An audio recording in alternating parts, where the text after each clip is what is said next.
J'interviens aujourd'hui en ma qualité de président de l'Organisation révolutionnaire africaine, Urgence panafricaniste, en tant aussi que leader d'opinion, écouté et suivi en Afrique et dans le monde par des millions de gens, et surtout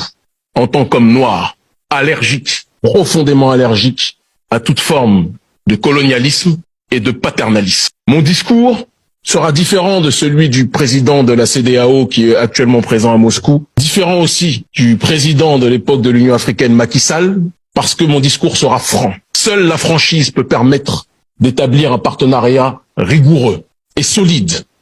sur la durée entre la Russie et l'Afrique. C'est le manque de franchise qui existe malheureusement entre nos dirigeants africains dans leurs échanges, dans leurs revendications avec les autorités russes, qui entraîne parfois que le fait qu'on croit que nous sommes sur un même front alors qu'en réalité, nos dirigeants africains sont pour la plupart trop souvent cooptés par l'élite occidentale. La thématique générale de cet événement était Afrique-Russie, what next? Et ma thématique particulière à l'intérieur de ce forum, de cet événement historique, était le rôle du panafricanisme dans la résistance multipolaire à l'hégémonie et à l'impérialisme d'Occident. Autrement dit, avant de parler, et je le ferai, de la collaboration Afrique-Russie, il est important de parler du passé, du présent et des aspirations futures du peuple africain dans le monde dans lequel nous vivons. Car on ne peut pas comprendre la collaboration et les buts de la collaboration entre l'Afrique et la Russie si on ne comprend pas en priorité les aspirations de chaque partie. Pour mieux vous situer, parce qu'on dit toujours d'où tu parles, d'où vient ta réflexion, il est important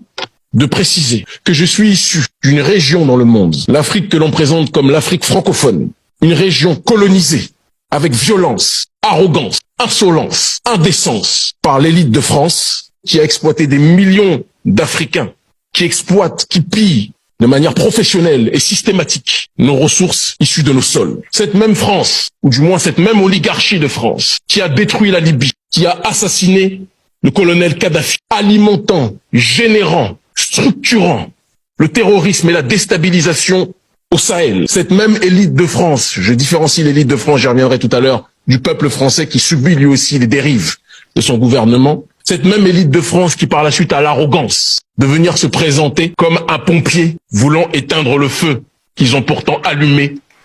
au Sahel. Cette même France, cette même élite de France qui nous impose son système génocidaire économique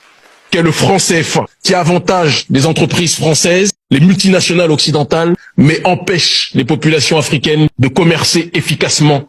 entre elles. Cette même élite de France qui nous impose des dirigeants marionnettes qui tuent leur peuple, tel que le président actuel, parce qu'il faut le dire tel qu'il est, le président actuel du Tchad, Mahamat Déby, soutenu par le président Macron, ce président Mahamat Déby qui assassine en masse sa population. Ou encore, et personne n'y verra du mal, je l'espère, sauf les espions américains et français peut-être dans cette salle, ou encore les dirigeants dirigés, que sont les présidents Alassane Dramane Ouattara, Macky Sall, ils sont nombreux, Patrice Talon, Mohamed Bazoum, Oumaro Sissoko Embalo et tant d'autres, je ne peux pas tous les citer, la liste est trop longue, qui suivent les intérêts de l'Occident au lieu de suivre les intérêts des masses africaines. Je suis venu, je vous l'ai dit, pour dire la vérité au monde aujourd'hui,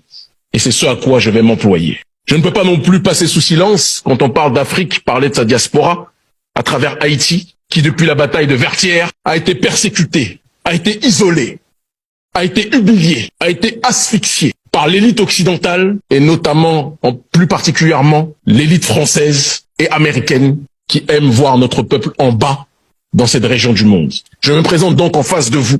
en tant que voix africaine qui porte dans son ADN les coups reçus, les persécutions subies par le violeur politique, économique, psychologique, pluriséculaire de l'Afrique que constitue l'élite occidentale et plus précisément en ce qui nous concerne, le gouvernement français. Je précise bien oligarchie et gouvernement et non pas le peuple. Car comme je l'ai dit, les masses occidentales, le prolétariat occidental subit aussi les dérives de son gouvernement, de leur gouvernement. Et donc je ne veux pas généraliser, essentialiser la responsabilité des crimes commis par leurs élites. C'est donc fort de mon expérience de membre issu d'un grand peuple, courageux et digne, bien que persécuté depuis un certain nombre de temps, que je me présente à vous aujourd'hui. Un peuple qui, parce que arnaqué par les sourires d'anges alternant avec les coups meurtriers distribués depuis des siècles par l'Occident, n'acceptera plus jamais des partenariats vicieux, de gens qui se présentent comme des amis alors qu'ils ne sont là que pour nous dépouiller. J'espère que la traduction fonctionne. Cette attitude de méfiance s'adresse à tous nos partenaires potentiels sans exception. Aucun peuple ne peut fonctionner dans l'autarcie et donc nous avons tous besoin les uns des autres. Mais la limite à cette interdépendance sera le respect ou l'irrespect vis-à-vis de nos peuples, vis-à-vis des principes de souveraineté et vis-à-vis aussi de nos diasporas. Car tout le monde, l'humanité entière aime les ressources africaines, mais aux quatre coins du monde, les diasporas africaines vivent des problèmes de discrimination, de difficultés d'accès au logement, partout dans le monde, sans exception, et je pense que les vrais partenaires devront faire un effort pour accompagner de la meilleure façon possible nos diasporas.